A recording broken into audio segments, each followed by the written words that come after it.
እኔ የመጣሁት ከአግታ ቀበሌ ከአዴት ወረዳ ልዩ ገጥ ቀያ ባሎ ስሜ አምላኩ ታደል እባላለሁ። ከረጅም ባጭሩ በቅዱስ ገብርኤል ተራዳይነት በእመቤታችን ቅድስት ድንግል ማርያም አማላጅነት በአባታችን እንባና ጸሎት የተደረገልኝን እንዲህ ብዬ እመሰክራለሁኝ። እኔ ከ10 ዓመት በላይ በሽተኛ ነበርኩኝ። በሽተኛ ሆኜ ልክ ጉረቤቱ ዛሬ እሱ አምላኩ ታሞ ነው እያሉ ይሳለቁብኝ ነበረ። ዛሬ ማን ነው የታመመ? አምላኩ ታሞ ነው እያሉ ሁሉም አካባቢ ሁሉ ይሳለቁብኝ ነበር። ከዛም እኔም ከጸበል ወደ ጸበል እየተንከረተትኩ ልድንም አልቻልኩም። ከዛ በ2015 ዓመት ተነስቼ ወደ ወንቅሸት ቅዱስ ገብርኤል ተነስቼ መጣሁ። ከዛ ቤተሰቦች እንዳሉ በቃ እየረበሽኳቸው የዛር መንፈስ የድግምት መንፈስ ከቤተሰብ ጋር እንዳልኖር ቤተሰብ እያጣላ ሁሉን ነገር እያደረገ ሲያስቸግረኝ ነበረ። በሚያስቸግረኝ ሰዓት ያሳደግኩት እኔ በ12ኛ ክፍል ወንድም ነበረኝ። የሄደበት አድራሻው ጠፋኝ።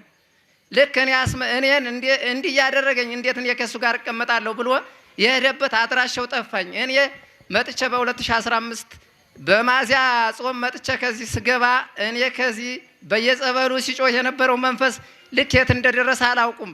ድኜ በፋሲካ ሊገደፍ ሲል ተደስቼ ተነስቼ ወደ ሀገር የተመለስኩኝ። እኔ ተመልሼ ሂጄ እንደገና ከቤተሰብ እጄ ገባሁኝና ያ ወንድሜ ሄደው ወንድሜ እየቆረቆረኝ አለቅስ ነበረ። በጣም አዝን ነበር። ቅዱስ ገብርኤል እባክህ አምላከ ዮሐንስ አምላከ ገብርኤል ባለበት እባክህ አንተ ጠብቀህ መልስልኝ። ይሆንም ላይነ ሥጋ አብቃኝ ካለዛማ አንተ ጠብቀው። ይሆንም ስልክ ይደውልልኝ እያልኩ ስልክም አይደውልልኝም። የሄደበትንም አድራሻውንም አላውቀውም። ቁጭ አለ ዝም ብሎ። እኔም አለቅሳለሁ። ዝም ብዬ እያለቀስኩ እለምናለሁ፣ ፈጣን እለምናለሁ፣ እመቤታችን ቅድስት ድንግል ማርያም እለምናለሁ። ከዛ በ2016 ሚያዝያ 27 ቀን ደብረ ዘይት ማርያም መጥቼ ከዛ አድሬ እሁዱን ተመልሼ ተመልሰን ከዚህ አደርኩኝ። በ28 መጥቼ ከዚህ ተንበርክኬ እባክህ ቅዱስ ገብርኤል እባክህ ይህንን ልጅ እባክህ አራራና ባለበት ሀገር ወደ ሀገሩ አብቃልኝ እባክህ ይሆን ላይነ ሥጋ አብቃኝ አንተ ጠብቅልኝ ብዬ እሁድ ደብረ ዘይት የሆነ ሰኞ መጥቼ አልቅሼ ተነስቼ ሄድኩኝ።